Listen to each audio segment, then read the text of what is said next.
आ गए आप।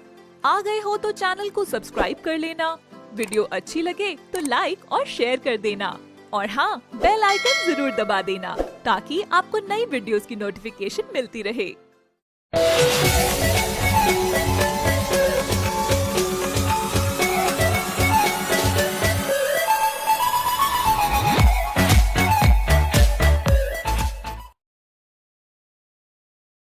ये कहानी है फिरोजपुर गांव की, जहां देवेंद्र और उसकी बेटी रश्मि रहते थे। देवेंद्र की चाय की दुकान थी, छोटी सी, और रश्मि की डिग्री भी पूरी होने वाली थी। एक दिन रश्मि अपने पिता से कहती है, पापा, मेरी प्लेसमेंट चल रही है, पर मेरी एक भी कंपनी में जॉब नहीं लगी अभी तक। कोई बात नहीं बेटा, और ट्राई कर लेना, बाद में कहीं ना कहीं लग ही जाएगी। पापा, मैं शहर जाना चाहती हूँ, वहाँ एक दो कंपनी में जाकर ट्राई करूंगी तो शायद कहीं मेरी जॉब लग जाए। पापा, फिर आपको भी सहारा मिलेगा। आप कब तक इस चाय की दुकान से अपना गुजारा करोगे? और आपकी अब तबीयत भी खराब रहने लगी है। ठीक है बेटा, जैसा तुम्हें सही लगे तुम कर सकती हो। अगले दिन रश्मि गांव से चली जाती है और शहर पहुंच जाती है। वो बहुत कंपनी में ट्राई करती है। उसकी क्वालिफिकेशन तो अच्छी थी, पर उसे जरा सा भी एक्सपीरियंस नहीं था कि काम कैसे करते हैं, तो उसे कंपनियों ने जॉब नहीं दी। रश्मि काफी ट्राई करती है, फिर एक दिन वो थक हार कर एक चाय की दुकान पर जाकर बैठ जाती है। मैडम, मैं आपको रोज देख रहा हूँ, आप शायद काम की तलाश में हो। रोज नाकामयाब होकर आप चाय पीने यहीं आ जाती हो। हाँ भैया, आपने सही पहचाना। मैं अपना गांव छोड़कर, अपने बाबा को छोड़कर यहाँ एक नौकरी की तलाश में आई थी, पर आजकल टैलेंट को कौन देखता है।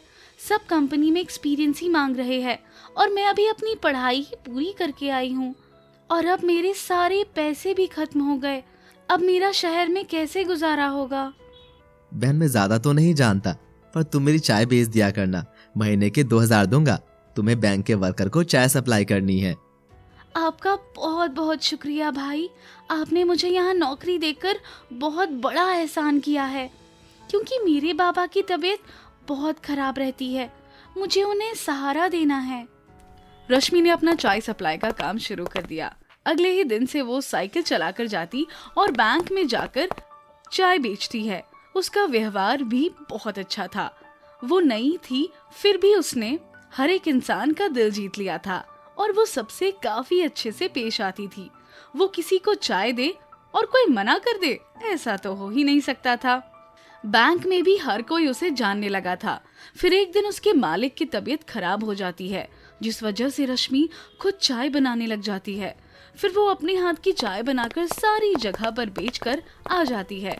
फिर अगले दिन जब कुछ लोग उसकी दुकान पर आकर चाय पीते हैं तो कहते हैं, अरे राजेश भाई, कल पहली बार तेरी दुकान की चाय मुझे सबसे ज्यादा अच्छी लगी थी। उस लड़की ने तो कमाल ही कर दिया। उसके हाथों में तो कोई अलग ही जादू है। क्या गजब की चाय पिलाई कल उसने, मजा ही आ गया। वाह। हाँ भाई, 100% सच बात बोल रहे हो।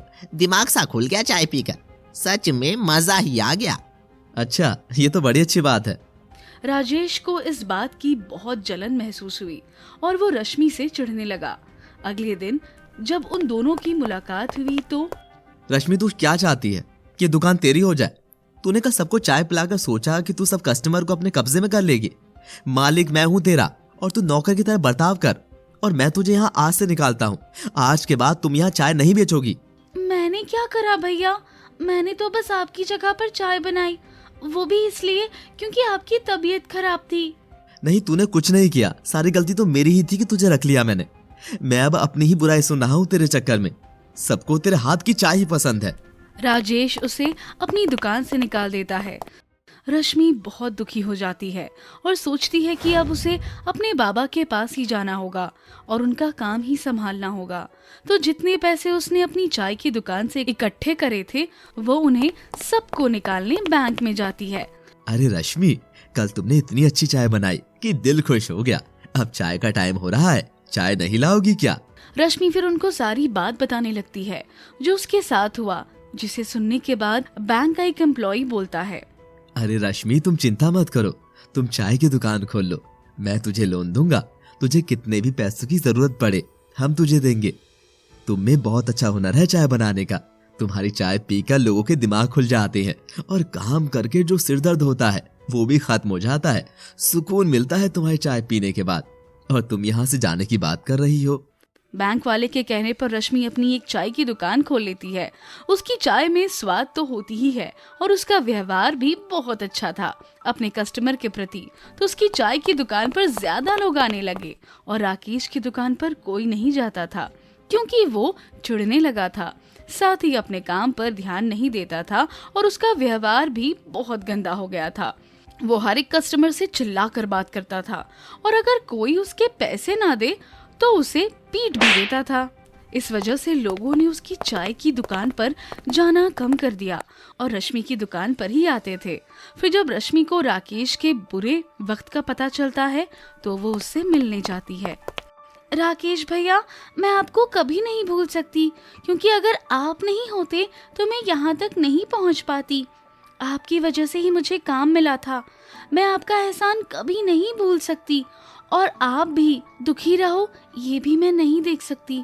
मैं चाहती हूँ कि आप मेरी चाय की दुकान का आधा हिस्सा ले लो, यानी कि मैं आपको अपना पार्टनरशिप देना चाहती हूँ। बहन, तुम्हारा बहुत बहुत धन्यवाद। मैं तो तुम्हें गलत समझ रहा था कि तुम्हारे आने से मेरा काम खत्म हो गया, पर मैंने तुम्हारे टैलेंट को नहीं समझा और तुमसे चिढ़ने लगा। मुझे माफ कर दो। उसके बाद रश्मि ने राकेश को आधी पार्टनरशिप दे दी और वो दोनों खूब मन लगाकर चाय की दुकान पर काम करते थे और उनकी मेहनत से उनकी चाय की दुकान अलग अलग जगह पर खुल जाती है और रश्मि एक गरीब चाय बेचने वाली से मशहूर चाय वाली बन जाती है, जिसकी चाय की चर्चा दूर दूर तक होती है।